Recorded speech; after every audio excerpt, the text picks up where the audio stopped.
à quel moment donné la médiation doit-elle intervenir? Quand l'objet est fini, au début, au milieu, à la fin, jamais. Donc, ça me paraissait un bon début, ça peut-être. On a abordé, à un moment donné, je trouve que c'est un sujet aussi intéressant, vous l'avez évoqué avec la pièce de théâtre finie, avec des éléments qui peuvent servir pour structurer de nouvelles formes de médiation, mais pourquoi pas le faire dès le début, en fait? Pourquoi pas le penser dès le départ comme ça? Donc, c'est toute la question de peut-être de l'intermédialité, du transmédia, des formes multiples autour du processus. Donc, ça fait une autre piste, je trouve, de discussion. Dans les petites apartés d'entracte, Isabelle, tu as évoqué une idée que je vais te laisser exprimer, parce que c'est vrai qu'on a envisagé la médiation du point de vue de la relation au public, mais peut-être qu'il y a d'autres postures et d'autres situations à exprimer. Patrick aussi, on a demandé un petit focus à Patrick puisqu'on parlait des dispositifs, donc il y a une expérience très impliquée sur l'éducation artistique et culturelle qui a réussi à mettre en place une convention avec la DRAC, le rectorat et les lieux multiples à Poitiers, donc de faire un petit focus peut-être là-dessus. J'ai noté dans ce qu'on a dit qu'il me paraît intéressant à reprendre aussi, c'est la question du coup là de l'implosion de l'évaluation en plein vol, de repenser l'évaluation de toutes ces belles affaires. Et puis j'en oublie. Enfin, ça nous fait toutes ces pistes-là que l'on peut essayer de partager dans cette deuxième table ronde avec un objectif très flou. C'est d'essayer du coup d'extirper, de dessiner des pistes sur est-ce qu'il y a une évolution, est-ce qu'il y a des évolutions, si oui, lesquelles, vers où, voilà, est-ce que ça crée des changements si on doit intégrer la médiation dès le début d'une création? Est-ce que c'est possible aujourd'hui dans la production? Est-ce que les structures de production sont prêtes à mettre aussi de l'argent dès le début pour qu'il y ait un acteur de la médiation dedans? Mais est-ce que c'est qu'un acteur de la médiation? Est-ce que c'est pas autre chose du coup? Est-ce que c'est pas un bon investissement finalement pour imaginer des formes multiples, etc., etc. Je ne vais pas faire le débat, mais c'est pour lancer toutes ces pistes. Mais avant de le faire, je présente rapidement les personnes qui ont bien voulu participer à cette table ronde. Donc Karine Bonneval, qui est donc diplômée de l'École nationale supérieure des beaux-arts d'Angoulême et aussi de l'École supérieure des arts décoratifs de Strasbourg, si je ne dis pas d'ânerie. Voilà. Sa pratique transdisciplinaire propose des écologies alternatives, sont pour respirer, bouger, écouter avec le monde végétal, et son travail sur les végétaux et leur environnement l'amène à construire des projets rhizomatiques qui impliquent des personnes de différents univers, du coup, scientifiques, philosophes, performeurs, jardiniers, cuisiniers et habitants des lieux où elle est invitée à concevoir ses projets.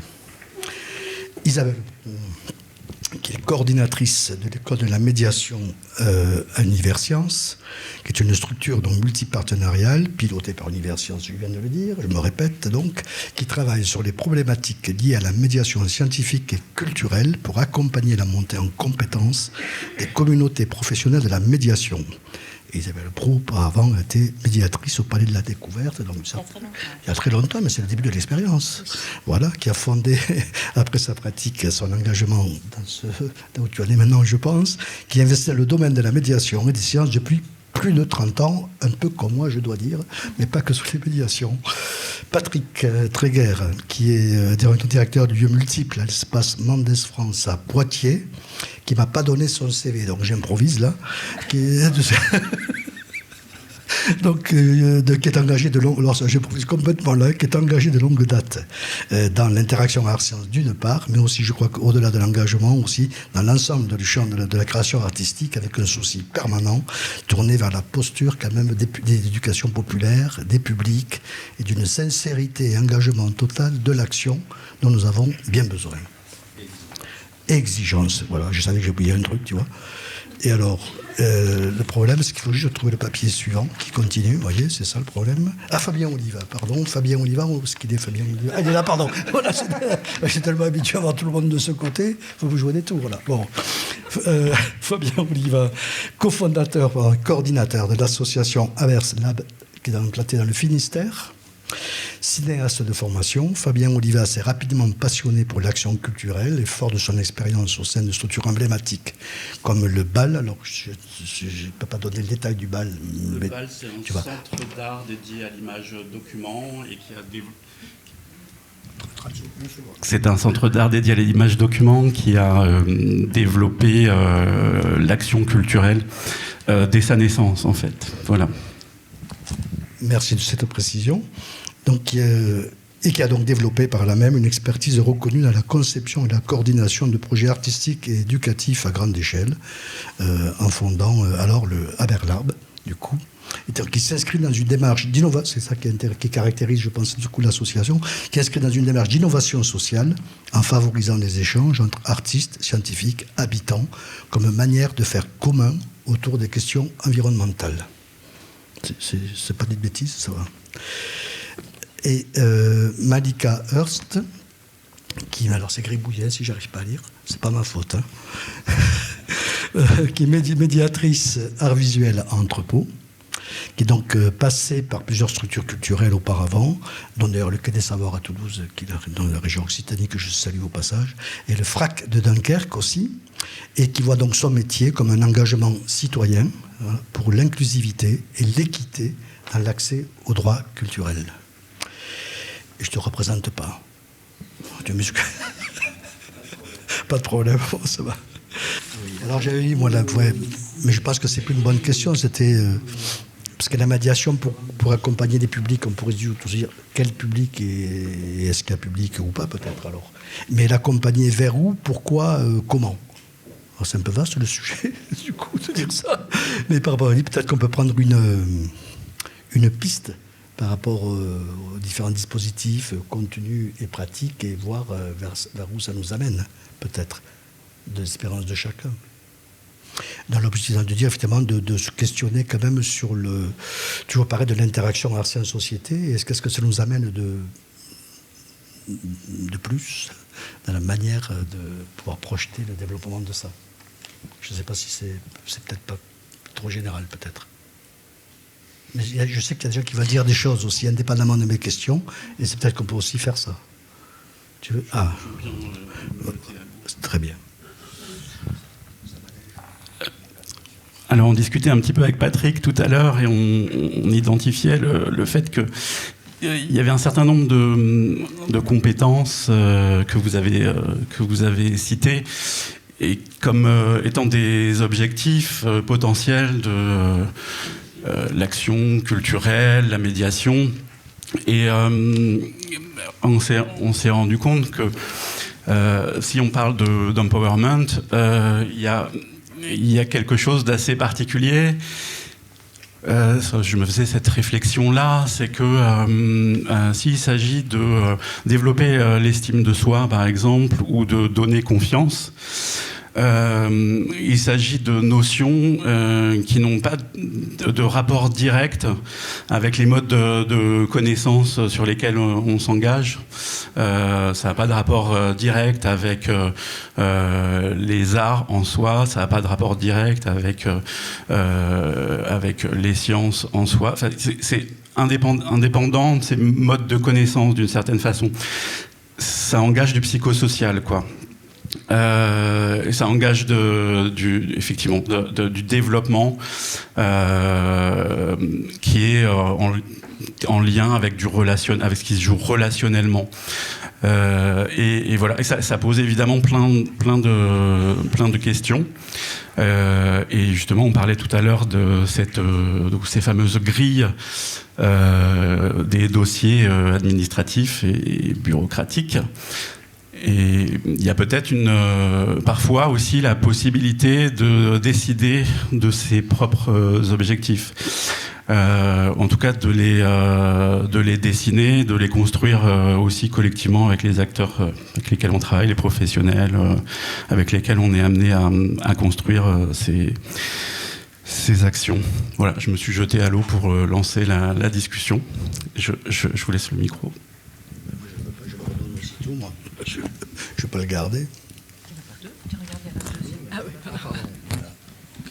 Bon, alors moi, encore une fois, je ne suis pas médiatrice parce que je suis artiste et mais j'ai vraiment beaucoup de plaisir et beaucoup de moments où j'ai envie, au contraire, même de manière volontaire, là, de provoquer des rencontres avec différents types de publics. Et dans ce cas-là, moi... c'est plutôt des envies, c'est pas des objectifs. Et les envies vont croiser aussi effectivement des formes de transformation de la manière dont on appréhende son environnement naturel, pour moi, parce que c'est ce qui me préoccupe. Donc ça va pouvoir passer par effectivement des formes de... Voilà, je peux faire des pratiques de deep listening, de méditation, des choses avec les gens, mais pour leur faire ensuite accéder à des notions que je peux développer dans mes pièces et que j'ai développées avec des scientifiques. Donc tout ça est lié, et c'est vrai que c'est très compliqué de faire du coup la séparation, et c'est vrai aussi que c'est ça que j'ai parfois du mal à pouvoir déléguer à un médiateur ou une médiatrice, parce qu'effectivement c'est complètement inclus dans ma recherche, c'est-à-dire que mon axe il est vraiment de faire ces allers-retours entre le corps humain et comment on peut appréhender son environnement grâce à des notions que j'ai apprises avec des scientifiques, notamment de la plante, donc a priori c'est assez éloigné. Donc tout ça se rejoint. Donc il y a encore moins de cases, c'est clair.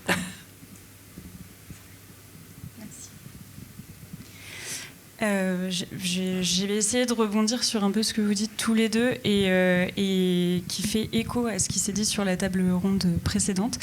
Ce que tu dis, je trouve ça vraiment très important parce que les projets, en tout cas artistiques, ils doivent être présentés au public à plusieurs voix. Et l'échange de compétences et de connaissances, il est hyper important là-dedans.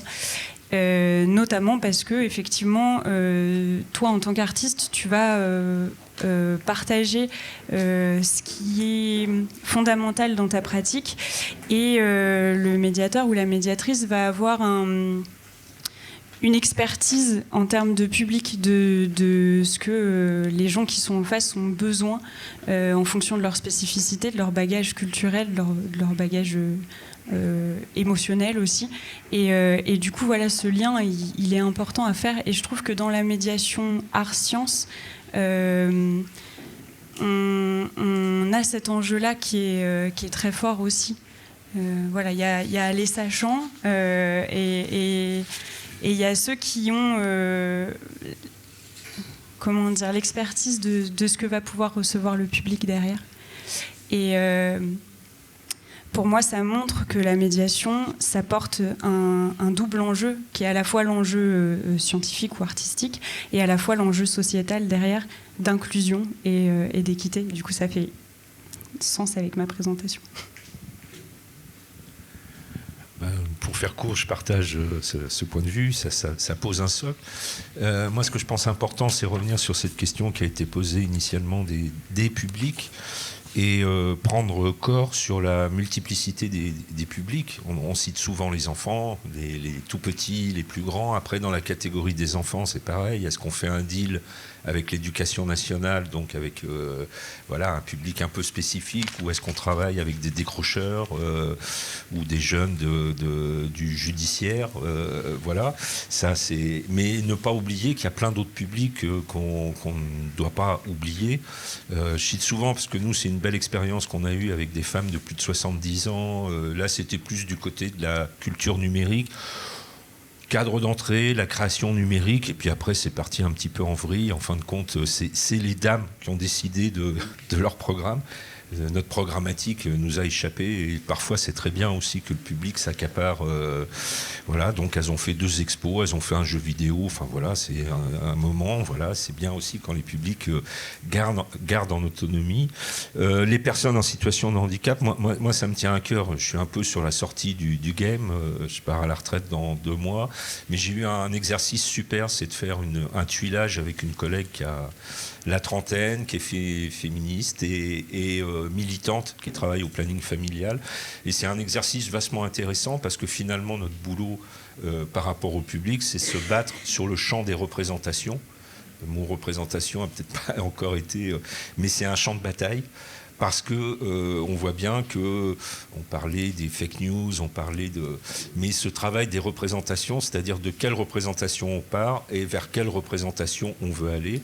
Et là, on voit que tout de suite, nous, ce qui nous a aidé, on remercie quand même ce brave Edgar Morin, 103 ans, 104 ans, toujours sur la brèche, sur les principes de complexité. Mais en tout cas, ce champ de la représentation me semble vachement important. Et sur l'aspect réciproque qui peut exister entre ceux qui savent et ceux qui viennent pour apprendre. La meilleure école, c'est l'école du handicap, parce que là, je pense qu'on a eu vraiment les vraies représentations de ce que peut être le principe d'incertitude. Évidemment, dans un cadre institutionnel, une grosse asso où il faut répondre à des demandes spécifiques, mais ces publics-là nous emmènent un principe d'incertitude salvateur, dans la durée, à la fois la durée des ateliers, la durée du projet, et puis leur représentation. Et ça nous fait faire des flip-flops parfois cognitifs, extrêmement importants et qui font vraiment du bien. Donc voilà, je pense que sur la question des publics, c'est vraiment élargir sur cette question des publics. Et moi, je mets une petite impulsion en direction du handicap, mais au sens large. C'est-à-dire tous les types de handicap, et en particulier un handicap qui est particulièrement intéressant pour ces exercices, c'est le handicap mental et psychique. Par rapport à ce qui vient d'être dit, vous avez élargi donc à la notion de public, et j'aimerais réélargir et revenir en fait à la notion d'enjeu et d'objectif. Pourquoi est-ce qu'on fait ça ? On fait ça pourquoi et donc pour qui ? Et je pense que ça, c'est un élément qui est absolument essentiel parce que vous l'avez abordé. Et je pense que dans des relations artistes, scientifiques, les objectifs au départ ne sont pas forcément les mêmes. Et si on ajoute à ça des demandes de subventions avec des objectifs, alors là, clairement définis au niveau de la vente, voilà, il faut réussir à concilier tout ça. Et d'après mon expérience, cette question de quels sont les enjeux et quels sont les objectifs qu'on a, en tant que médiateur également, médiatrice, c'est une question qu'il faut se reposer à chaque fois. Dans le fil du jeu, on finit par l'oublier, souvent. Et je pense que c'est absolument essentiel, et ça rejoint un autre élément dont tu as parlé, qui est l'évaluation. On ne peut certainement pas faire d'évaluation si on ne sait pas pourquoi on le fait et pour qui on le fait. Donc l'évaluation, je pense que c'est un élément très important qui passe toujours à la trappe parce que pas d'argent, pas de temps. Et pourtant, il faudrait l'envisager dès le départ. Ça permet justement de bien clarifier ce qu'on fait au départ et de garder en fait une ligne et de savoir s'adapter aussi en cours de route quand les problèmes surgissent, ce qu'ils font systématiquement.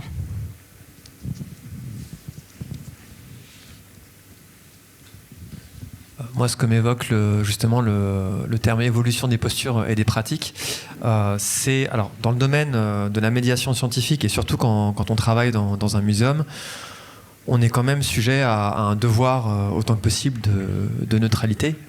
Et c'est vrai que, alors, c'est vraiment des réflexions personnelles que je livre. Hein. Je ne prétends pas avoir la réponse parfaite, mais moi, il est vrai que plus d'une fois, je me suis questionné sur effectivement mon rôle en tant que médiateur scientifique. Dois-je être uniquement dans du descriptif, dans une histoire d'archivage du vivant, expliquer l'évolution des espèces, mais vraiment d'un point de vue factuel et presque un peu froid. Et où commence finalement, quand est-ce que je vais franchir la barrière du militantisme, par exemple ? Quand est-ce que je m'immisce dans le domaine où je commence à m'immiscer dans le domaine du politique.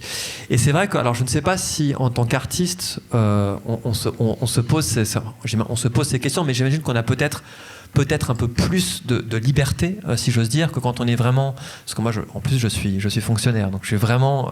je dois avoir c'est dans mon contrat, je dois être neutre. Mais c'est vrai que parfois, c'est vraiment une posture qui est pas confortable pour moi, parce que d'un point de vue personnel, j'ai vraiment envie de sensibiliser les gens à l'urgence, par exemple, écologique. Mais c'est vrai que parfois, ne serait-ce que quand je parle d'urgence écologique, je commence déjà à m'immiscer dans le domaine, quelque part, du politique. Et c'est vrai que pour moi, cette frontière, elle est pas toujours facile à appréhender, et je me demande si j'ai vraiment le droit de la franchir. Alors, je ne sais pas ce que vous en pensez, mais pour moi, c'est vraiment un véritable sujet de préoccupation. Alors, c'est un sujet qui est devenu un sujet global dans le monde de la médiation. Et ça y est, les décisions ont déjà été prises au niveau européen, avec Excite, par exemple, qui est un gros réseau qui concerne la culture scientifique et technique européen. Et la charte d'Exite vient d'être modifiée dans ce sens, clairement. Aujourd'hui, les médiateurs, le monde de la médiation culturelle et scientifique s'engage. Elle s'engage auprès des publics, vers une acculturation pour leur permettre justement de s'adapter aux changements qu'on commence déjà à sentir, aux problèmes qui commencent à surgir. Donc cette notion de neutralité, elle est extrêmement discutée et elle est aujourd'hui très largement battue en brèche. On va officiellement vers un engagement et pour répondre aux problèmes que ça peut supposer de ne plus être neutre, par définition, en tant que médiateur, à ne pas confondre avec la neutralité scientifique. On ne parle pas de la même chose. La neutralité du médiateur, c'est autre chose. On parle de celle-là. C'est qu'en fait, on passe un contrat avec le public. Il faut juste être transparent. En fait, c'est ça la réponse. On est engagé et on le dit. Voilà, on est transparent sur les orientations qu'on donne à notre médiation. Voilà, c'est une des réponses qui est apportée aujourd'hui très clairement et très largement. Est-ce que... Juste au passage, c'est pour rebondir, est-ce que justement sur cette question-là, du fait de l'interaction art-science, que l'artiste il fait ce qu'il veut, il n'a pas de neutralité ou d'ordre à recevoir, je ne sais quel est, tu fais entre guillemets, rapidement dit, est-ce que ça ne participe pas dans la réponse du coup? C'est-à-dire que dès qu'on est dans une interaction, est-ce que ce n'est pas une spécificité, que dès qu'on a cette interaction grâce à ces sociétés, alors il y a effectivement un engagement au sens noble du terme, je dirais, hein, donc une liberté de parole et d'attitude du coup. Je voulais répondre pour la neutralité du fonctionnaire. Je parle très très rapidement. En tant que fonctionnaire, cette notion de neutralité, elle est écrite nulle part. Je l'ai vérifié parce que je l'ai été longtemps. Donc, du tout. Voilà. Non, je vous le confirme, c'est écrit nulle part, ça. Voilà. Ah, c'est pas du tout la même chose, le droit de réserve, ça n'a rien à voir. Non. Il peut exprimer sinon. Pour moi, il n'y a pas de capacitation ou d'empowerment hors sol. Et la notion d'empowerment, elle est politique déjà. Elle a à voir avec la cité. Si, je m'étais amusé à reprendre une des définitions de Paulo Freire. Le but de l'éducation n'est pas seulement d'apprendre quelque chose à son interlocuteur, mais de rechercher avec lui des moyens de transformer le monde dans lequel il vit. C'est un projet qui est, c'est dans Pédagogie des opprimés, c'est un projet qui est éminemment politique. Et peut-être qu'il faut se dire qu'on l'assume parfois. Je vais rebondir là-dessus, hein, parce que moi, même si je suis retraitée, j'étais quand même fonctionnaire, formatrice d'enseignants, et en didactique des QSV, vous imaginez bien qu'on soulève des questions chaudes, et notamment chaudes sur le plan social. Donc on a monté des dispositifs d'enquête avec les élèves, on a fait venir des artistes, des différents acteurs, hein, je ne vais pas énumérer tous les acteurs qu'on faisait venir dans l'école et au sein de l'école. Alors bien sûr que la question de la neutralité, on se l'est interrogé, hein, on s'est interrogé sur cette question de neutralité, et en fait on se revendique comme une didactique d'éducation aux politiques. Hein, donc on a fini par l'assumer, le publier, et simplement pour rebondir aussi à ce qui s'est dit sur la première table ronde, moi aussi, je suis très utopiste et je garde espoir parce qu'au départ, la didactique des QSV, c'est né au sein d'un groupement de chercheurs. Hein, il y avait des biologistes, des économistes, etc. Et à force de travailler avec des équipes, dans l'enseignement agricole, c'est rentré dans les programmes. Hein, maintenant, il y a effectivement la didactique des QSV, notamment pour le grand oral du bac. Donc, c'est vraiment maintenant rentré dans les programmes. L'éducation nationale commence à s'y intéresser un peu plus, on dirait. Donc, effectivement, le politique, il ne faut pas en avoir peur.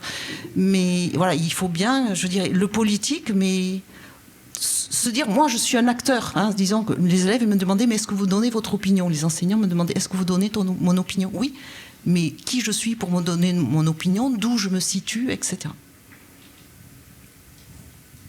Je crois que c'est un critère aussi de développement autour de l'esprit critique. Enfin, on en a entendu parler. Moi, je veux revenir un petit peu sur l'aspect structurel. Enfin, c'est vrai qu'après, on est dans des approches systémiques. Voilà, éducation nationale, c'est pas pareil. Ça a été dit lors des présentations. Moi, je suis dans le tissu associatif, une grosse association que j'appelle une institution, parce qu'à un certain niveau, mais qui est née des critères de l'éducation populaire. Donc, on en parle peu, mais ça revient épisodiquement. L'éducation populaire nous donne aussi des objectifs à atteindre, d'émancipation, etc., etc. Comment se réapproprier Nous, en Nouvelle-Aquitaine, on avait un mouvement, bon, après c'est ce que c'est, mais EducPop 2.0, c'était réanalyser, essayer de comprendre l'éducation populaire au regard des réseaux sociaux et des nouveaux modes d'expression et de diffusion. C'est important de préciser l'aspect diffusion.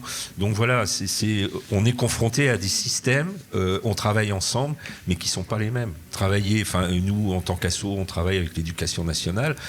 Parfois, il nous faut le mode d'emploi. Mais d'un autre côté aussi, c'est intéressant de se dire que quand on arrive avec certains de nos projets, il leur faut le mode d'emploi. Voilà. Et donc là, ça s'appelle tout simplement l'approche interdisciplinaire. C'est le démarrage, c'est de savoir quel langage on parle avec l'éducation nationale quand on est associatif ou avec un ministère. C'est des langages. Tout à l'heure, ça a été dit, mais nous, on l'a vécu. Rien que quand on fait une réunion avec 4 ministères, on voit bien qu'il y a 4 langues différentes, 4 représentations différentes, et comment on se dépatouille avec ça. Et en gros, l'objectif, c'est pas d'atteindre le plus petit dénominateur commun, mais d'essayer de trouver un langage qui fasse avancer les choses et éviter les situations de blocage. Même si les situations de blocage, on le sait, c'est parfois très politique aussi. Mais ça, c'est une bonne question. Je crois qu'on peut s'attarder peut-être 30 secondes sur la question du traducteur, de la médiation entre les acteurs, finalement, entre les interacteurs, quoi. Effectivement, on parle le même langage. Oui, par exemple, QSV, moi je comprends pas. Je suis désolée. Je ne suis QSV. pas très formée aux acronymes. En fait, les QSV, c'est ce qu'on appelle tous les savoirs qui ne sont pas stabilisés. Les questions socialement vives. C'est des savoirs qui sont controversés sur le plan scientifique, c'est-à-dire que tous les scientifiques ne sont pas d'accord. Il n'y a pas de consensus scientifique, c'est pas de la science froide. Si c'est une QSV, elle est controversée sur le champ social, c'est-à-dire qu'on en parle dans la société. Là aussi, elle fait polémique et controverse dans la société. Et bien évidemment, lorsqu'on l'aborde à l'école, c'est chaud. Mais c'est ce que j'allais dire encore une fois, je pense qu'on se situe à un autre endroit en tant qu'artiste, parce que sinon on n'a pas d'objectif, je refuse l'objectif, mais vraiment. Par contre, je suscite des questionnements, c'est-à-dire donner des nouvelles clés, comme on disait, de déconstruire un peu des idées toutes faites sur certaines notions très précises et amener les gens après, notamment moi j'interviens pas mal en lycée agricole, c'est assez intéressant de questionner les vivants avec lesquels ils vont travailler, mais avec d'autres clés qui viennent clairement du monde de la science, mais par mon filtre. Tout à coup, eux-mêmes arrivent à des questionnements et c'est eux qui me disent « Mais madame, en fait, vous êtes militante écologiste. » Moi, j'arrive pas du tout avec cette casquette-là. On me dit « On va travailler sur les propriétés de la plante et comment elle interagit avec son environnement. » Et c'est ça qui est chouette, c'est que eux, tout à coup, déjà comprennent parfaitement de quoi je parle et en plus se disent « Ah, mais il y a une posture. » Et donc déjà, s'interroger sur cette posture... Tout à fait dans une étape de la démarche d'enquête. Vous êtes tout à fait dans une étape de la démarche d'enquête telle que je la présentais tout à l'heure, c'est-à-dire faire intervenir des acteurs, d'autres regards, c'est tout à fait dans cette logique. Ce que vous venez de citer, pour moi, ce sont des objectifs. C'est ce que vous... Littéralement, vous commencez vous concevez quelque chose, vous voulez obtenir quelque chose. Même si vous ne savez pas quoi précisément, vous voulez provoquer quelque chose. Moi, ça fait juste 20 ans que je travaille là-dessus, donc je n'ai pas d'objectif. En fait, c'est ma vie. On dépasse carrément. Par rapport au public. C'est l'objectif, quoi, que la vie est. Par rapport au public, c'est vraiment l'idée du partage. En fait, c'est plutôt vraiment l'idée d'être avec les gens, avec un groupe, et de voir quelles sont les notions qu'on a en commun. Et si ça, justement, j'aime bien cette idée des questions vives, c'est là où ça achoppe. Qu'est-ce qu'on peut trouver de commun pour... Peut-être que ça va être complètement différent de ce que vous aviez prévu au départ. Mais en fonction de l'interaction, ça va partir sur un champ. Parce que justement, on peut avoir des tendances militantes en tant que personne, et c'est pas ça forcément qu'on veut partager. Mais du coup, quand on entend des choses qui nous hérissent, voilà, par rapport à la réception, et c'est pas le bon protocole que de commencer à rentrer dans l'art des gens. Et c'est très intéressant. Moi, j'ai appris beaucoup justement des gens qui étaient absolument pas du tout d'accord avec moi, et c'est pas mal de s'ajuster. Et c'est aussi ça que permet justement les rencontres avec le public en tant qu'artiste. Et c'est pour ça que j'ai pas vraiment d'objectif, parce que j'arrive pas avec... j'espère pas les convaincre d'un truc. Non. Ouais. Oui, non, mais dans le sens dans lequel j'utilise, c'est pas c'est ça, c'est pas dans ce sens-là que j'utilise. C'est beaucoup plus vaste le sens d'objectif pour moi. C'est pas gagné l'évaluation. Non, c'est ce que j'allais dire. L'objectif, ça répond à pourquoi on fait ça, en fait. Voilà, c'est ça. Si tu veux, pour simplifier, on peut faire l'évaluation de l'évaluation. Comme ça. Patrick, non, mais c'est un bon sujet. Hein. Voilà. Voilà, un objectif, c'est de vivre quand même. Hein. Alors, bon, ça peut ser. Moi, je voudrais revenir sur le travail qu'on fait aussi, de façon très pragmatique. On n'a pas encore évoqué ce point, c'est la convention, c'est-à-dire le contrat, qui peut être un contrat papier, un contrat moral. Mais le contrat papier est pas mal, parce que de façon pragmatique, c'est de définir... alors là, je ne me place pas du côté des artistes, mais à un moment, il faut leur poser la question, c'est important. Mais c'est un peu notre boulot de médiateur ou de ceux qui font la tapisserie, le tissage à côté. Cette question de la médiation, on a souvent évoqué ça dans le art et sciences, c'est-à-dire ne serait-ce que par exemple la convention, le contrat entre l'artiste et le chercheur. Déjà, ça c'est du sport. Mais la convention, par exemple, sur une résidence, sur une action de médiation, où il y a de la résidence, de la médiation. Moi, j'ai découvert et j'ai trouvé que c'était intéressant d'avoir cette phase d'écriture de la convention, parce que ça permet au moins de déterminer un cadre plus ou moins rigide, mais voilà, sur des choses très terre à terre, sur la question des salaires, combien on paye les artistes, la durée, la logistique. Par exemple, sur une résidence, nous, on s'attache particulièrement à la question des repas. Vachement important, l'hébergement bien évidemment, et la notion d'accueil, c'est-à-dire que quand des artistes y viennent, moi j'étais dans des rencontres où une résidence et on file les clés au début du mois et on récupère les clés à la fin du mois. Je suis désolé, pour moi c'est pas une résidence, c'est aussi un investissement. Alors là, je parle des professionnels, c'est un peu notre métier, mais c'est d'avoir un suivi, mais qui s'applique aussi dans la médiation. Je crois que c'est important, même si on produit un projet, d'être, sauf cas particulier, d'être présent aux ateliers. Enfin, je dis cas particulier, parce que par exemple, on a fait un atelier que j'ai produit avec le centre psychiatrique de Poitiers, où c'était des femmes victimes de violences sexuelles, et je n'ai pas participé aux ateliers, laissant bien...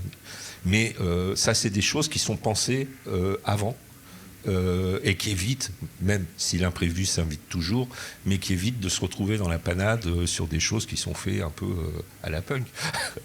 Ce qui peut arriver parfois, mais la convention, le contrat, c'est quand même quelque chose. Et pour répondre, alors ça peut faire de la paperasse en plus, ça fait de la paperasse en plus, mais ça, c'est un code important pour se donner un socle d'assises qui est au service de l'ensemble des partenaires qui signent à la fin du contrat. Puis au-delà, ça permet de sceller, peut-être du coup, puisque tu es parti là-dessus, Patrick, aller par rapport à ton exemple en Aquitaine sur l'EAC, et cette convention, DRAC, tu peux dire un mot là-dessus? Oui, c'est un travail. Certains disaient la sociologie est un sport de combat, mais l'EAC aussi. C'est de pouvoir mettre autour d'une table rectorat, ministère de la Culture et puis des acteurs culturels pour réfléchir à un EAC Arts et Sciences, parce que c'est la discussion qu'on a eue pendant le repas. Pour moi, la victoire du Arts et Sciences du côté du ministère de la Culture sera gagnée le jour où il y aura des délégués Arts et Sciences. Malheureusement, citez-moi une DRAC en France où il y a un délégué Arts et Sciences. Des DRAC. Je parle des DRAC parce que nous, on vit à la campagne, on est dans la province. J'ai un truc à répondre sur les DRAC. Ah oui, Renat, mais c'est un cas particulier avec un historique. Au moins, il y en a un, mais nous, on a signé cette convention, mais on n'a pas de délégué Arts et Sciences. Les personnes qui nous ont aidés, c'est les personnes qui s'occupent de la médiation. Voilà, donc parcours en zigzag, c'est comme ça qu'on y arrive, mais voilà, parce qu'avant on aurait pu avoir l'angle d'attaque de la création numérique, mais ça c'est fini. Maintenant on a une déléguée cinéma qui sort du CNC, puis elle, ce qu'elle veut, c'est de l'ICC pur et dur, donc là-dessus on a eu un peu de problèmes d'adéquation, de moyens et de... Voilà. ICC, c'est industrie culturelle et créative, c'est le gros truc, tendance, enfin voilà, après on pourra en parler, c'est un autre débat. Voilà, il faut être capable de travailler avec Jean-Michel Jarre et puis Zuckerberg. Qui C'est un autre sujet. Ce que je veux dire, c'est donc dans cette question des conventions avec les institutions, c'est beaucoup de temps, beaucoup de ratures. Vraiment, on travaille à la virgule près. Et des fois, on se pose même la raison et les conséquences de tout ça. Mais c'est au moins de poser un petit cadre qui permet à partir de là de construire des choses plus évolutives. Pour l'EAC, l'éducation artistique et culturelle, tout le monde connaît. C'est vraiment le fer de lance, on va dire, actuel du rapport entre éducation et culture. Donc le lien entre le ministère de l'Éducation et le ministère de la Culture. Les enjeux, ils sont assez simples. C'est le vœu de l'EAC, c'est la rencontre, la pratique, et puis apprendre et comprendre. Voilà, c'est ces trois mots qui permettent de faire des actions EAC. Et il y a un corollaire qui s'appelle le 100% EAC. Alors le 100% EAC, c'est chouette, ça veut dire que tous les enfants qui rentrent dans l'éducation nationale, ils repartent et ils ont fait ça, là, les 3 points, ils ont rencontré des artistes. Après, la question du 100% EAC, sur le terrain, quelle est la réalité du 100% EAC? Moi, j'ai posé la question à notre rectorat, la DAAC, c'est Délégation aux Affaires Culturelles. Désolé pour les acronymes, parce qu'avec l'éducation nationale, je crois qu'il y a 170 acronymes. Donc voilà, si à un moment vous n'arrivez pas à dormir, c'est vachement bien à lire. Là-dedans, on se retrouve dans des situations où on essaye de faire avancer un projet EAC Arts et Sciences. On essaye d'avoir les vrais chiffres. À Poitiers, par exemple, le 100% EAC, sur le terrain, en réalité, c'est 17%. Voilà, donc on mesure l'inadéquation entre la volonté d'un ministère et puis la réalité de terrain. Voilà, 100% d'un côté, 17% de l'autre. C'est pas une mauvaise volonté des acteurs, c'est que simplement les choses sont très difficiles à mettre en place. Et dernier petit point dans cette convention, c'est aussi la prise en compte des zones rurales. Comment on finance maintenant les déplacements pour des groupes, des écoles, des classes qui veulent se déplacer. C'est devenu un projet crucial. Nous, ça fait X temps qu'on demande que le Pass Culture puisse intégrer ce principe de déplacement. Toujours pas de réponse. Je sais que là, il y a eu des réunions importantes au ministère là, ces 2 derniers jours. J'ai eu l'avancée, mais non, pour le Pass Culture, il n'y aura pas encore la prise en compte de... Voilà, donc tout le monde connaît le Pass Culture. Oui, on en a parlé tout à l'heure. Tu voulais dire quelque chose, Isabelle, sur la DRAC, sur les DRAC? Très, très, très rapidement, le ministère de la Culture s'intéresse depuis ces dernières années beaucoup plus à la culture scientifique et met en place, parce qu'on y participe à l'école d'animation, à des formations des conseillers DRAC, des conseillers culturels, à la culture scientifique, parce que pour ceux qui sont du côté scientifique le savent, très peu de DRAC en France ont des conseillers culturels qui se sentent compétents dans ce domaine-là. Voilà. Alors ils le font quand même, mais quand ils n'ont pas cette fibre scientifique, autant vous dire que les musées de sciences vont pas voir les DRAC, quoi. Voilà. Et ça soulève la question de la formation, puisque entre culture, je suis dans un CCSTI, Centre de culture scientifique, technique et industrielle, désolé. On a la culture scientifique, mais dans les acteurs, animateurs, médiateurs, médiatrices, il n'y a pas de formation spécifique arts et sciences. Arts et sciences. Culture scientifique, il y a, bien évidemment. Il y en a qui se sont formés sur le terrain, mais par capillarité ont réussi à avoir cette compétence de terrain, mais pas pour le art et sciences. Le art et sciences, moi je vois globalement la température avec les CCSTI de Nouvelle-Aquitaine, les 4 CCSTI, le art et sciences reste ultra minoritaire. Parce que c'est émergent, au regard de depuis combien de temps existe je vais dire métier maintenant, parce que ce terme de métier pour les médiateuristes, c'est récent, voilà, en réalité. Est-ce que c'est vraiment une spécialisation pour un médiateur, une médiatrice arts et sciences? Ça, c'est une vraie question, je crois. Oui, c'est une vraie question. Et donc, quand on parle de formation. Je ne suis pas convaincue du tout, moi. On a fait le choix. C'est important quand même d'avoir un soutien de compréhension de ce qu'est le art et sciences au sein de la culture scientifique. Sinon, ça crée immanquablement un gap. Bien sûr, mais la complexité, si on prend le métier de médiatrice dans sa complexité, est-ce que c'est une formation à part entière d'être médiateur dans ce domaine-là? Je ne suis pas convaincue du tout. Non, pas à part entière, mais il y a besoin d'une formation sur 2 jours, par exemple, pour expliquer les spécificités. C'est un métier, médiatrice, qui demande des formations tout au long de la vie, en fait. Mais par exemple, ne serait-ce que d'apprendre ce qu'est un artiste. Il existe des formations maintenant. Il y a au moins 2 ou 3 masters en sciences qui existent, qui sont par exemple à l'école normale supérieure Paris-Saclay, et également des doctorats en sciences. Et donc, il y a des formations.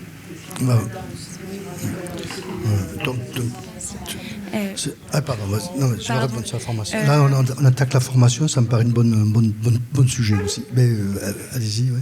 Oui, alors, pardon. Déjà, juste depuis tout à l'heure, on parle de médiation, d'animateur, d'éducation culturelle. Enfin voilà, il y a 1000 mots pour définir ce qu'on fait.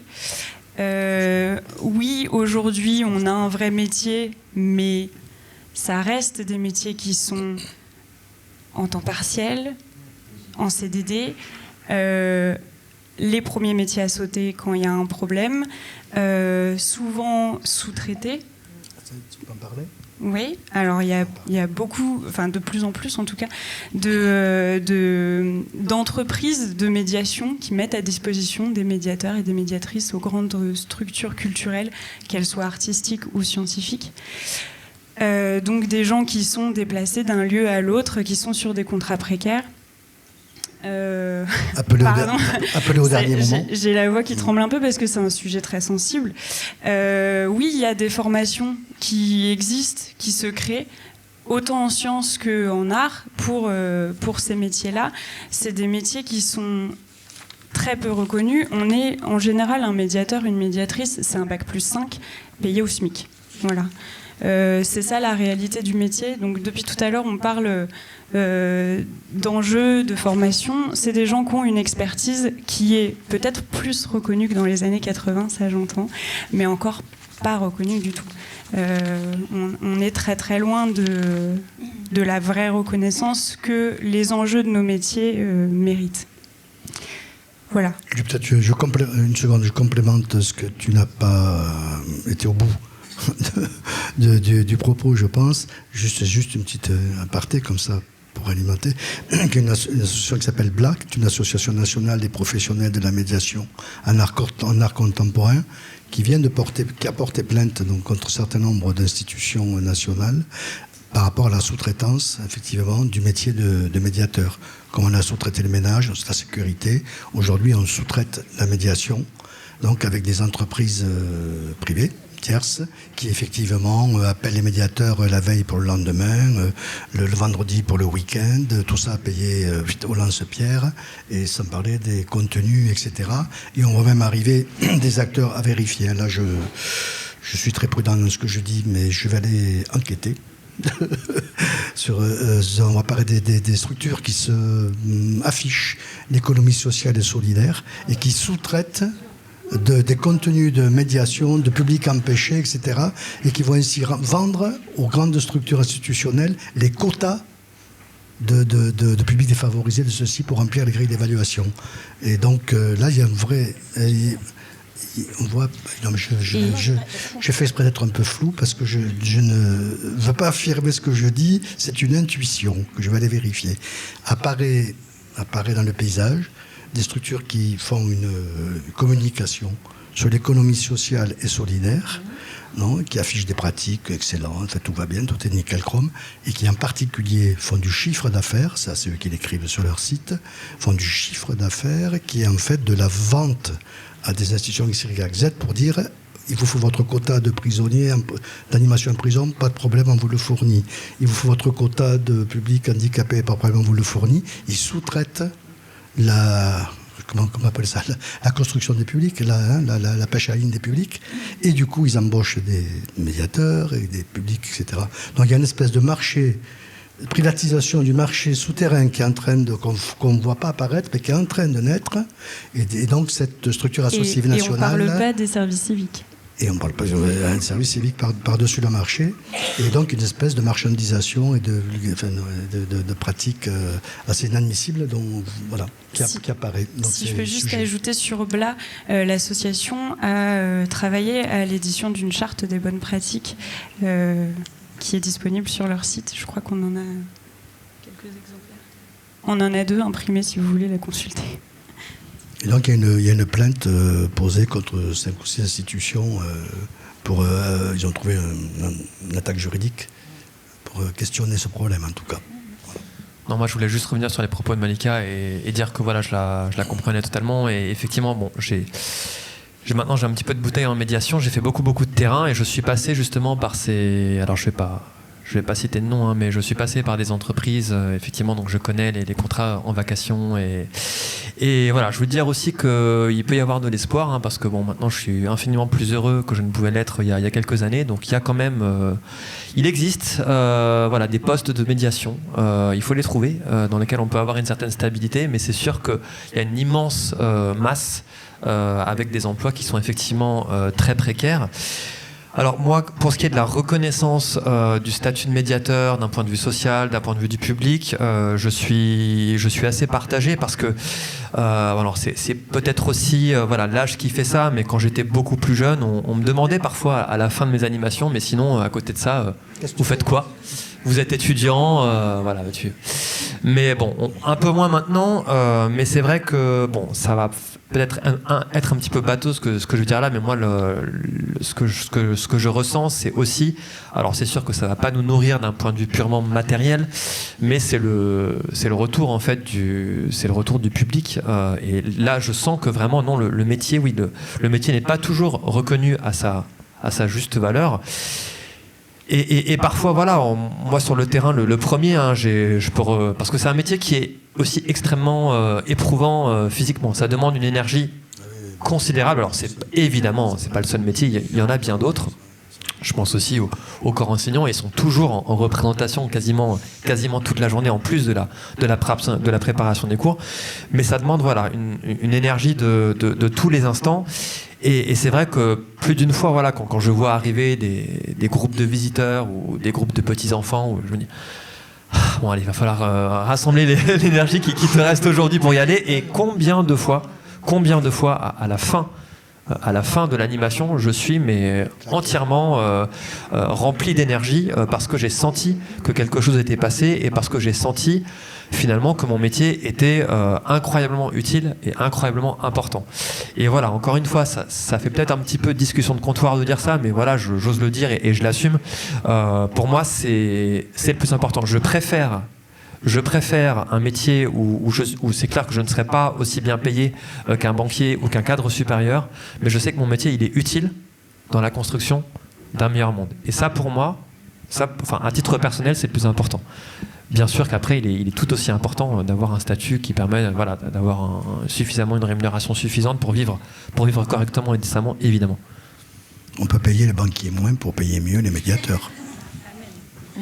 Je pense que ce sujet du salaire et de la reconnaissance du métier de médiateur, ça va, en fait, le problème va au-delà de la reconnaissance de l'utilité, de l'importance de la médiation. Et dans ce que je faisais avant d'être coordinatrice de l'école de la médiation, je voyais souvent passer beaucoup d'annonces d'offres d'emploi, et j'ai vu au fil des années tout se dégrader. Donc en fait, je voyais beaucoup plus passer des offres pour des stages, pour des services civiques, des CDD de 3 ou 4 mois, plutôt que des postes, alors ne parlons pas de CDI, et j'ai vu de plus en plus des postes, alors là je parle de la fonction publique, en territorial, parce que c'est vrai qu'au national, on est nettement mieux doté, c'est une réalité, je ne peux pas la nier, et donc en territorial, voir des postes de responsable de musée, en catégorie B. Pour ceux qui ne savent pas ce que ça veut dire, catégorie B, c'est le bac. C'est ça, ce que ça veut dire, comme positionnement dans la hiérarchie, dans la fonction publique. C'est le baccalauréat. Alors qu'un responsable de musée, c'est minimum Bac+5, voire plus, minimum Bac+5. Donc voilà où on en est arrivé. Aujourd'hui, il y a une dégradation. En même temps que parallèlement, strictement pour les médiateurs, ça commence à remonter. J'espère vous donner un petit peu d'espoir. En tout cas, sachez que aussi bien en territorial qu'au niveau national, on se bat. Beaucoup d'organismes se battent et continuent à se battre pour faire reconnaître ce métier et les compétences que ça demande. Voilà. Juste pour rebondir par rapport à ça, parce que là on parle et je découvre cette situation qui est un peu dure des médiateurs professionnels, hein, pour prendre un schéma un peu court. Nous, pour les artistes, on travaille, c'est clair, sur les questions juridiques. Des gens qui nous ont beaucoup aidés, c'est la CGT Spectacle, pour la défense des artistes. Et rappeler aussi que pour l'EAC, l'éducation artistique et culturelle, le A, donc artistique, avec les artistes, fait que ipso facto, on propulse l'artiste au rang de médiateur, qu'il n'est pas obligé de suivre, mais souvent c'est un petit peu un jeu de course au cachet, où l'artiste va se retrouver... Moi j'ai vu un jour un dépeçage d'artistes qui m'a attristé, il s'est retrouvé dans une résidence de médiation sur plusieurs mois. Donc, et puis à la fin, je suis allé voir, j'ai dit, mais il va te rester combien de temps pour faire ta création, quoi. Il restait plus qu'un centième de... voilà, donc la médiation, évidemment, est importante, mais c'est aussi de s'interroger sur la place de l'artiste dans les dispositifs de médiation. Parce que ça a été dit pendant la première partie, l'artiste n'est pas obligé d'y aller ou fait de la médiation sans forcément intégrer les codes de la médiation sur une approche de terrain et d'expérience, c'est important de le dire. Mais dans l'EAC, le médiateur ou la médiatrice, c'est l'artiste sur la base de 60 balles de l'heure. Ou par exemple, nous en tant que structure culturelle, on s'est battu parce qu'on ne finance pas les temps de préparation. Voilà, je sais que les médiateurs, c'est aussi, on n'en parle pas, on les voit sur le terrain, mais c'est un travail de préparation, de réajustement. Et ben pour les artistes, on ne paye pas le temps de préparation dans le cadre de l'EAC, ce qui est quand même vraiment problématique. Oui, il ne reste plus beaucoup de temps, et je voudrais peut-être... On parle du médiateur, sous-entendu, qui est un objet, qui est une œuvre, avoir une médiation dans un musée, etc., je ne sais pas quoi, je ne sais pas quoi. Et je me demande s'il n'y a pas aussi la question une question à poser sur celle de la relation. Je parle de l'interaction art, sciences, société. On le disait, ce rôle de traducteur entre les groupes. Donc, qui fait ce travail-là ? C'est qui le boulot de traducteur entre le scientifique, l'artiste, la société, l'acteur culturel, etc. Et puis tout le travail peut-être que là tu peux dire quelque chose, je sais pas, sur le travail de territoire, tout le travail de lien sur le terrain, toute l'invisibilité d'un certain travail qui est fait donc par, moi j'appelle ça un interacteur qu'on ne voit jamais, il y a toute une série d'actions, etc. Est-ce que c'est pas du boulot de médiation, ça ? Est-ce que le boulot de médiation, il faut le cantonner à expliquer une œuvre, à préparer un public ou dans un musée? Est-ce qu'il n'y a pas un autre territoire? Est-ce qu'il n'y a pas d'autres endroits et d'autres situations où on a besoin de médiateurs pour faire prendre... Moi j'appelle ça l'huile de coude, de faire une formation de huile de coudeur, mais de l'huile de coude là où ça grince, là où ça coince. Et ça coince sur le terrain, ça coince entre les acteurs, entre les diversités des acteurs. Et l'enquête Art Sciences que le réseau Trace a menée montre cette diversité d'acteurs, de moyens, d'espaces, de lieux qui, si on regarde en détail, devraient nous interroger par rapport aux formes qu'on produit artistiquement. Parce que souvent, les formes ne sont pas du tout adaptées à la réalité des lieux qui sont prêts à accueillir. Les budgets. Enfin, il y a une série de points de vue, un peu un archipel des choses. Et pour arriver à co-construire comme ça, et des contenus et des actions avec une multiplicité d'acteurs dans toute leur diversité, est-ce qu'il n'y a pas là... C'est qui fait ce travail? Est-ce que ce n'est pas du boulot de médiation? Est-ce que ce n'est pas un nouveau métier ou une nouvelle fonction à accrocher à la formation de médiateurs, du coup? Question. Hein. Je ne sais pas si tu veux peut-être... De notre côté, je vais être rapide. De notre côté, on a pris le parti de considérer de se positionner comme organisateur finalement. organiser les choses entre des professionnels qui sont en lien avec des publics, un ou une artiste, un ou une scientifique. Et c'est là que c'est important de faire le même projet, ou en tout cas de se projeter de la même façon. Donc on n'a pas peur des protocoles, et on parle de programmes sans souci, et on organise nos actions en programme. On propose un certain nombre de protocoles et on les contractualise. Ils sont posés noir sur blanc pour être sûr de faire le même projet, et en étant aussi en assumant la subjectivité de chacun. Alors, qu'est-ce que ça veut dire, ça ? Ça veut dire qu'on accepte les écarts. C'est-à-dire que les écarts, ils sont une donnée empirique permanente. On se fixe des objectifs, on les remplit pas nécessairement à 100%, mais ces écarts, on joue avec. C'est là que le temps long est hyper important aussi. C'est que, d'une certaine manière, alors tu parlais d'Edgar Morin, il a beaucoup parlé des interrétroactions. Et donc, on part avec une intention précise, je sais pas, un sous-objectif de connaissances, de compétences précis, ou sur une séance, un objectif précis, et puis ça répond à côté, et tant mieux.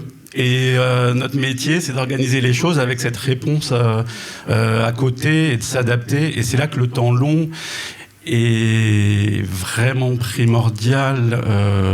Voilà, il y a une autre. Alors, je parlais de subjectivité aussi.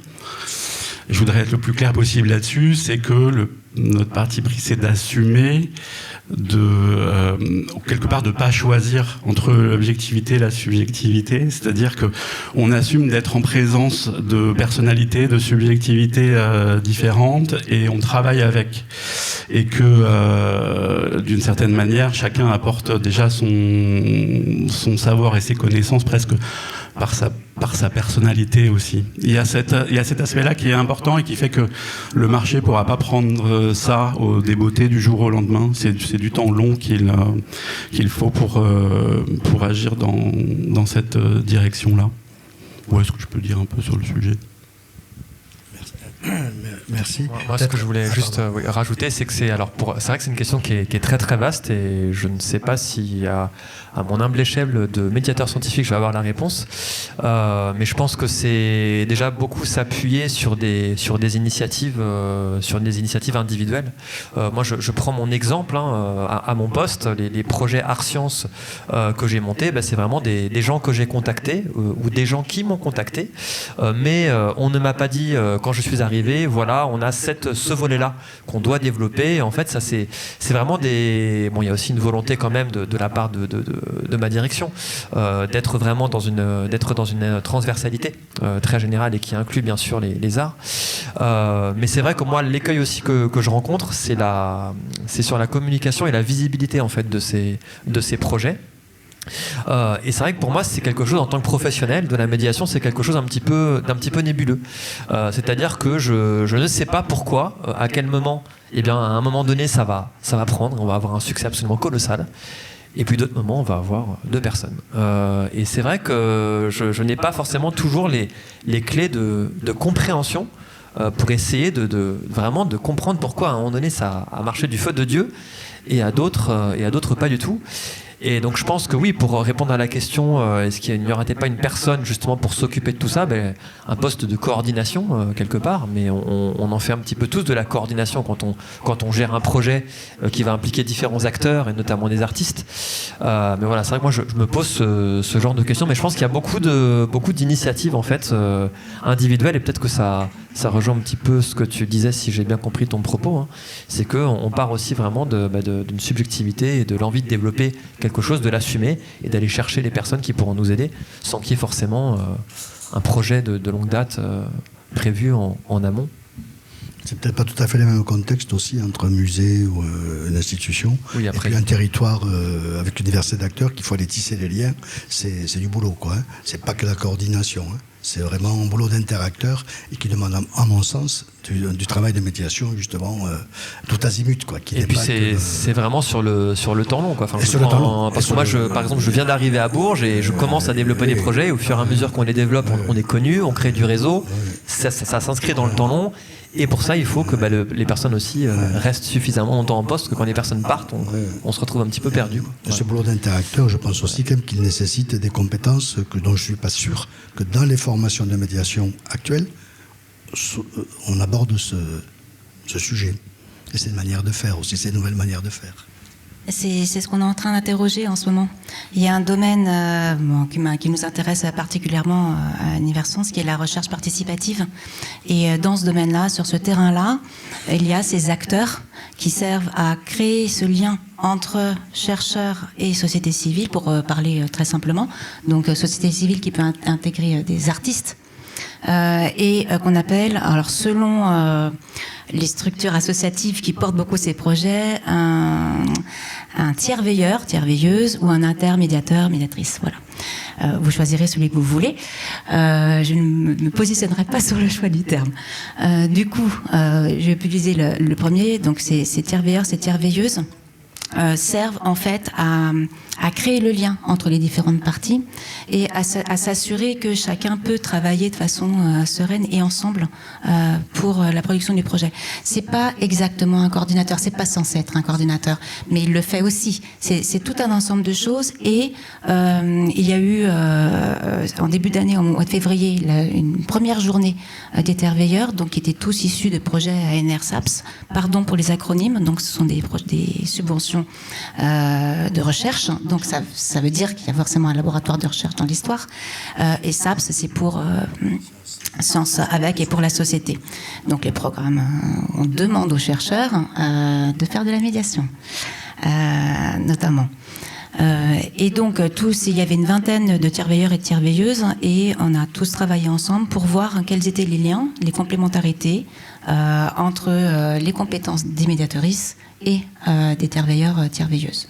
Donc ça, c'est un projet en cours, et si ça vous intéresse, d'aller voir le site web ou de contacter l'association Sciences Citoyennes, qui est à l'origine de ce travail-là, et qui va bientôt produire le compte-rendu du premier travail de comparaison entre les deux. Je trouve ça très intéressant et important, et je pense que le travail en cours au sein de Trace sur l'observatoire, sur le groupe observatoire qui va observer du coup quelques exemples d'interaction art-science sur le territoire, va peut-être permettre, j'espère en tout cas, de faire émerger aussi des caractéristiques, des éléments qui pourraient caractériser cette fonction de tiers-veilleur, donc, ou d'interacteur, de wheel-coder, ce que vous voulez, et de pouvoir croiser les résultats et voir comment, après, concrètement, dans les formations aussi, on aborde du coup ces sujets-là qui sont, à mon sens, fondamentaux. Je crois qu'il faut qu'on s'arrête, mais je voudrais quand même poser une dernière question, malgré tout, qu'on n'a pas évoquée, et qui m'échappe, voilà. Bon, ça va me revenir. C'est la meilleure, c'est la plus belle, c'est la fatigue, c'est quelque chose. Est-ce que quelqu'un, ça va me revenir entre-temps? Pardon, un petit débat avec la salle. Monsieur Réveillon, le micro est à vous. Me viens avec le micro parce que ça enregistre. Question de fil, toujours. Hein. Faut pas perdre le fil, là. Ah, et alors, la table ronde de Coes. C'est encore mieux. Attends, oui. Oui, alors, il y a des choses qui m'interrogent. Parce que là, on parle d'une science telle qu'elle a été pensée, donc une science segmentée, une science où le sujet et l'objet sont séparés. Et moi, ce que je trouve... Alors, je ne suis pas contre la médiation, nous aussi on en fait et tout ça, mais ça quand même, ça m'interroge. Ça m'interroge parce que à une époque où effectivement la science, le rôle de la science est quand même été un guide dans nos orientations politico-économiques, sociales, et qui nous enferme dans quelque chose qui est quand même assez gravissime, puisque il y a des enjeux de société, de survie de l'humanité qui est quand même généré par les orientations aussi technoscientifiques, liées donc à cette histoire depuis Descartes jusqu'à maintenant, où les choses ont été dissociées. l'objet et le sujet qu'il observe.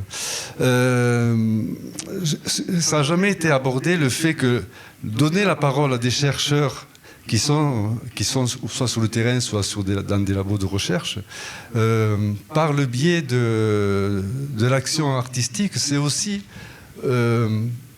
cette démarche-là que n'aura pas l'animatrice ou l'animateur. Ça veut dire que le scientifique accepte de se relier avec le sujet qu'il observe. C'est-à-dire qu'il y a une porosité qui va se faire passer par le regard de l'artiste, qui lui travaille directement en sensibilité avec l'environnement dans lequel il est émergé, et donc cette émotion il la retranscrit par la peinture, par la danse, par le théâtre, par toute autre forme d'art que l'esprit humain a pu inventer. Et le fait de le travailler avec le scientifique, ça va lui créer du coup une façon d'imaginer son travail de recherche complètement différente que quand il est déconnecté avec son environnement. Chose que le médiateur ou la médiatrice ne pourra pas faire parce que ce n'est pas son sujet de recherche. Son sujet de recherche, c'est de faire la courroie de transmission entre ces scientifiques qui sont sur le terrain, enfin, en train d'observer, et puis le public. Donc ça, déjà, pour moi, il y a quelque chose qui cloche dans art-science. C'est plus art-science, c'est art-science et médiation. Mais la science, c'est la science en tant qu'outil, mais ce n'est pas en tant que construction de la pensée humaine. Il y a autre chose qui me gêne aussi, dans ce qui a été dit aujourd'hui, c'est que on oublie les droits culturels. C'est-à-dire que j'ai l'impression, on a beaucoup... Enfin, je sais que ce n'est pas dans vos esprits, mais n'empêche que c'est ce qui ressurgit dans mon esprit et dans ce que j'écoute, c'est que c'est comme si nous étions des outres vides qu'il faudrait remplir. Et c'est pour ça qu'on a besoin de médiation. Mais on a toutes et tous des choses, des savoirs, des compétences, une pratique poétique dans notre quotidien. Et je pense qu'on ne parlera plus de médiation le jour où on mettra tout le monde autour de la table, où chacun pourra exprimer ses compétences, et c'est le double dialogue entre le savoir-faire du boulanger, la connaissance du levain par le scientifique, et puis l'artiste qui imagine quelque chose qui crée la porosité. Et quand tout le monde sera dans le même niveau de compétences et de transmission, à ce moment-là, il y aura plus cette décohérence entre les sachants et puis les ignorants qui ne sont pas ignorants du tout, mais qui ont besoin d'affirmer qu'ils existent, qu'ils ont des savoirs et des compétences qui sont des fois issus de plusieurs générations. Hein. Donc voilà, c'est ce sujet-là que je trouve qui n'a pas été vraiment abordé et qui pourtant je trouve fondamental et qui peut déterminer une autre vision du monde. Michel de Certeau qui aborde cette question des savoirs sauvages, enfin des savoirs qui sont importants. Travailler avec des personnes handicapées, faire du art et sciences avec eux, ça c'est vachement intéressant. Tout à fait. Je reviens là-dessus parce que voilà le décalage. Et je pense aussi l'autre point important, c'est de penser que le art et sciences ne doit pas être un truc consensuel. Ça passe aussi par des phases de dissensus qui sont importantes pour pouvoir donner sens à un parcours. Ce qui est intéressant, c'est le parcours. On parlait d'objectifs, mais ne jamais oublier le parcours entre le lundi et le vendredi, ce qui va se passer au niveau des chercheurs, des artistes, et puis s'il y a des actions de médiation au niveau des enfants. C'est l'évolution de tout ça qui est importante, et ça peut passer par du dissensus bien power parfois. Oui, puis moi, c'est complètement naturel. C'est-à-dire que c'est pas parce que je travaille avec des laboratoires, des scientifiques qui eux-mêmes ont des passions aussi qui peuvent être à côté que je travaille. Puisque je travaille autour des plantes, je travaille avec des jardiniers, des cuisinières, des gens qui ont une pratique aussi où on va justement engranger tous ces savoirs-là. Et c'est évident que c'est plutôt une proposition de pratique ensemble. Et à ce moment-là, il n'y a pas un savoir descendant, c'est plutôt qu'on échange ensemble, on fait ensemble. Et c'est vraiment plutôt les pratiques à la Team Ingold. Moi, je mettrais plutôt en avant, c'est-à-dire faire ensemble quelque chose et là émergent les savoirs. Et après, la proposition, c'est là où la médiation peut vraiment, le médiateur, la médiatrice peut venir, c'est que ça peut aussi émaner d'une proposition qui vient d'une structure qui a un médiateur ou une médiatrice et qui va proposer de faire quelque chose ensemble. Et là, ça naît, il y a des choses à la maison, tu sais, à la maison composée, en Bourgogne et tout ça, qui émergent comme ça, de pratiques de vannerie, et tout à coup, on se retrouve avec plein de gens et on parle, il y a des scientifiques, il y a des archéologues, il y a des agriculteurs, et on est tous ensemble. C'est peut-être le territoire rural, moi j'habite en ruralité depuis 15 ans maintenant, c'est peut-être ça qui permet plus qu'envie, ça je ne peux pas me positionner par rapport à ça, mais je trouve, en tout cas en art ça se fait déjà depuis très longtemps, ces croisements des publics. Je pense que chaque acteur est important. On ne peut pas, à mon sens, on peut pas déjà se passer de la médiation. Alors par rapport à la science, moi j'ai vraiment un petit peu du mal avec cette histoire de sachant et de non sachant. Alors ma position vous paraîtra peut-être un peu utopique, mais en fait c'est pas une histoire de savoir ou de ne pas savoir. Selon moi, la science c'est aussi et surtout une construction collective.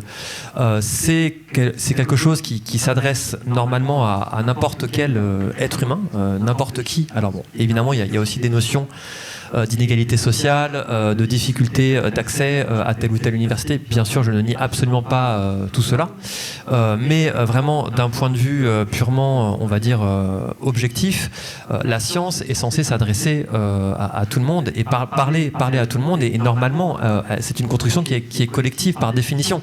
C'est-à-dire qu'on ne peut pas vraiment caricaturer les choses en disant vous avez quelqu'un qui dit moi je sais. Voilà comment c'est, et voilà ce que vous devez croire. C'est normalement censé être vérifié par les pairs, c'est quelque chose qui se fait de manière collective.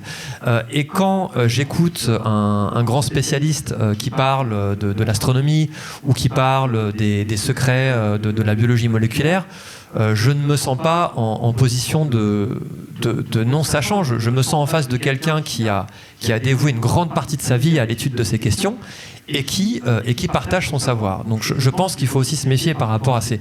Alors je ne dis pas qu'il n'existe pas des scientifiques qui sont complètement imbus de leur personne et qui se transforment en espèces de grands sachants. Mais là, je pense qu'il faut se méfier de ces questions-là. Et par contre, ce que moi j'ai pu observer en tant que médiateur, c'est que parfois des chercheurs n'ont pas forcément les bons codes pour s'adresser à un public qui ne connaît rien ou très peu de choses de leur spécialité. Et on observe parfois des gens qui sont un peu dans une espèce de tour d'ivoire. Ça m'était arrivé dans mon ancien lieu de travail au parc zoologique où je travaillais, où on avait quelqu'un qui était venu parler justement du secret des tardigrades et qui s'adressait donc à un public vraiment familial. Et il y avait un décalage absolument mais magistral entre une personne qui était très contente de son intervention, et elle était venue bénévolement parler des tardigrades, et le public était complètement, enfin c'était presque lunaire, quoi. Et c'est là où selon moi le métier de médiateur il est très important. Je suis un médiateur scientifique, mais je ne me considère absolument pas comme un scientifique, hein. Même si j'ai fait des études de biologie, je ne fais pas de recherche dans le domaine, mais je pense que mon métier est justement là pour s'assurer que certaines notions puissent être correctement transmises à des personnes qui ne sont pas des spécialistes. Et quand je dis ça, il n'y a absolument pas d'image de supériorité avec des personnes qui savent et d'autres qui ne savent pas. Enfin, c'est ma vision, et j'espère que je me suis fait comprendre. Et puis des fois, les scientifiques ou artistes sont juste pas présents, en fait. Donc il y a besoin de quelqu'un pour faire la transmission quand ils sont pas là. Et très très rapidement, effectivement, il y a une majeure partie des scientifiques qui disent tout simplement qu'ils ont autre chose à faire. Une autre grande partie qui disent très honnêtement qu'ils n'ont pas les compétences pour s'adresser à un public. Et pour répondre à votre dernière question, parce que vous avez dit quelque chose qui, moi, m'a beaucoup surprise. Quand vous avez dit « Quand tout se passera bien, je simplifie, je caricature, nous n'avons plus besoin de médiation ». Mais c'est parce que je pense qu'on n'a pas la même définition du mot médiation. Et je voudrais juste vous dire une petite chose. Le terme médiation, tel qu'on l'utilise aujourd'hui, là, dans cette journée, il est récent dans son utilisation, dans notre profession. Avant, on parlait de vulgarisation. Et s'il y a eu cette évolution de termes, justement, c'est pas pour rien. On n'est plus dans un système descendant, on est dans un système qu'on veut le plus horizontal possible d'échange. C'est ça qu'apporte le mot médiation à la place de vulgarisation. Oui, mais le mot médiation, c'est ça qu'il inclut. C'est ça qu'il veut qu'il apporte, la notion d'échange, et non pas de système descendant. Je suis, il faut en fait que... Alors, on va faire une petite conclusion rapide aussi. Est-ce que... Dernière question, alors, la dernière, si vous... Désolé, parce que... Hein, c'est super intéressant. Qui c'est dernier propos là-bas? Ah, pardon. Oui, c'est pour aller dans le même sens que le propos, la question qu'a soulevée cette personne, que je ne connais pas, mais qui soulève une vraie question, c'est-à-dire on parle de médiation depuis effectivement le début de l'après-midi, mais on n'a jamais vraiment évoqué à qui on s'adresse et comment on s'y adresse.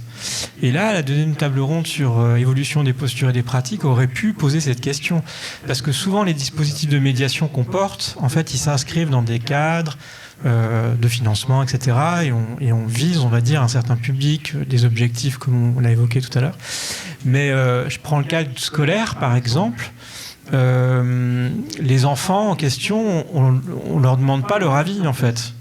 Il y a un artiste qui arrive ou un médiateur, peu importe, mais on leur a pas demandé s'ils avaient besoin ou une envie d'être l'objet d'une médiation. Mais c'est une vraie question. C'est la question des droits culturels, elle est là en fait. C'est est-ce que la personne en a vraiment le besoin et est-ce qu'on lui demande ? En fait, on lui demande pas. La plupart du temps, si on réfléchit bien, on ne demande pas aux personnes. Alors, évidemment, dans un cadre d'un musée, c'est un peu différent. Les personnes arrivent, elles sont, on va dire, captives, on va dire, du lieu, et elles s'inscrivent dans des ateliers. Non, mais je caricature. Mais quand on va à l'extérieur pour les dispositifs de médiation, il faut aussi se poser la question de pourquoi on l'a fait, avec qui, et est-ce qu'on a vraiment demandé aux personnes si elles étaient, comment dire, OK pour faire l'objet d'une médiation. Et c'est pas toujours le cas. Hein. Non, mais je ne sais pas si on se lance dans le débat, ça ne va pas y arriver. C'est le côté parcellaire. C'est-à-dire que si ce métier n'est pas reconnu, c'est parce qu'on ne parle pas du travail du territoire et de l'objectif global dans ces politiques pour un investissement sur les territoires, auprès des gens. Et là, tout ce que j'ai entendu aujourd'hui, je n'ai pas entendu de projet global ou de vision globale, de l'intervention du médiateur au one shot, en se raccrochant sur un projet, qu'est-ce que je peux construire avec telle opportunité qui arrive. Je crois qu'on l'a sous-entendu à un moment donné. Je pense que tous les sujets sont justes. Ils ne sont pas opposés. Ça montre la diversité des pratiques, la diversité des acteurs et des attitudes. Je crois qu'on a essayé de parler du territoire. Je crois qu'on a essayé de parler de ce que tu as évoqué, Philippe. Mais voilà, on peut pas. C'est l'après-midi. Hein. Il faut pas si on dit tout un après-midi, on est cuit. On n'a rien pour la suite. Non, donc je pense que tout ça, ça y est, implicitement, dans tout ce qu'on a dit, que tout le travail encore reste à faire. Hein. Alors, de toute façon, la table... Tout le monde a raison, le sujet est vaste. Avant que vous fassiez une conclusion, c'est vrai que, de toute façon, la table ronde pose un souci. Enfin, moi depuis, ça fait un moment que je réfléchis sur cette question-là, de la table ronde. J'ai un vrai problème. Est-ce qu'il ne faudrait pas qu'on soit tous en cercle? J'en sais rien. Mais il faut qu'on travaille autrement. C'est une vraie question que je me pose depuis pas mal de temps. Alors, pas obligatoirement la forme atelier, participatif, machin et tout. Ça aussi, ça me gonfle un peu, pardon, mais je le dis, j'ose le dire, parce que j'ai l'impression encore d'être dans le cadre scolaire. Alors, on va t'obliger à te mettre à tour de la table, et puis tu as une petite étiquette qui dit « Je m'appelle Natacha, qu'est-ce que je fais dans la vie ?» Moi, franchement, excusez-moi, mais ça me prend aussi un peu la tête. Mais par contre... imaginez d'autres formes de rencontres, de dialogue autour d'un café, voilà, on fait un gâteau, on mange ensemble le gâteau, enfin bon, peu importe. Mais moi, je suis beaucoup sur la convivialité aussi, parce que je pense que c'est là que ça se passe. Hein, on sait, ça se passe au café. On l'a vu, la difficulté à revenir à la table ronde quand on est allé voir l'expo, quand on a pris un café, on a tous envie de causer ensemble, d'échanger, de boire un verre ensemble. Donc on peut le faire après. Mais je pense que là, c'est un début de discussion. Et nous, dans Trace, on a effectivement un groupe de travail médiation. Et ce qu'on veut, c'est effectivement qu'on ait de plus en plus de gens qui s'associent aussi à nous sur ces groupes de travail pour bosser ensemble, que ce soit sur la forme présentielle, sur la forme visio, sur d'autres formes. Voilà, d'imaginer aussi comment on peut bosser ensemble. Donc c'est un début. Et effectivement, je suis d'accord avec toi, on est tout le temps frustrés quand on sort d'une table ronde. Je pense qu'on est tous dans le même avis. Il y a plein de questions soulevées par Philippe, justement. Bon, les droits culturels, il y a plein de questions sur aussi pourquoi on soutient la science autant aujourd'hui. Est-ce que les neurosciences, il n'y a pas des intérêts un peu... au niveau capitalistique, au niveau de tout ça. Il y a plein de questions qui sont soulevées aussi par ça. Et nous, effectivement, le champ art et sciences, on l'a peut-être aussi un peu élagué aussi. C'est de savoir qu'est-ce que c'est aussi ça, c'est quoi comme objet. Enfin, il y a plein de questions. Donc moi, ce qu'il faut faire, c'est qu'effectivement, on ouvre après, que ça, ce soit un temps, mais qu'il y en ait d'autres. Et qu'on travaille sur toutes les questions qui sont soulevées. Donc on vous invite à venir nous voir et puis effectivement à nous rejoindre et à travailler ces sujets-là. Je sais pas si je peux... Moi, je voudrais ajouter, moi je suis italienne et je suis artiste, je suis médiatrice aussi et je suis italienne. Et j'ai trouvé tout l'après-midi très français. Ça veut dire que là, les sciences surtout, c'est beaucoup de problèmes, comme vous avez dit, complexes, que donc investir vraiment la complexité dans laquelle on est. Après, chaque secteur, il y en a plusieurs, donc là, pour cela, les définitions, ils venaient d'être plurielles. Bon. Mais la médiation aussi avec les autres pays, donc on est même dans une ville qui va être capitale européenne, donc ça je trouvais qu'il manquait un peu, enfin qu'il manquait totalement. Ça manque de moyens, ça. Prochaine fois, on fera médiation. Un manque de temps, un manque de moyens. Europe, internationale. On a déjà du mal en France à se mettre d'accord. Ouais. Alors, c'est vrai que c'est parce que Trace aujourd'hui est un réseau national. On est en train de l'ouvrir à l'international. Très clairement, là, on est dans des rencontres interrégions. On n'est pas dans des rencontres ni nationales ni internationales. On est dans des rencontres interrégions où là, on va au devant des problématiques art et sciences sur tous nos territoires. Donc on est vraiment aussi dans cette dimension-là, un peu de territoire. Mais évidemment que ça se pose... voilà. Non, vous inquiétez pas, ça va s'arranger. Ça fait du souci. Ah.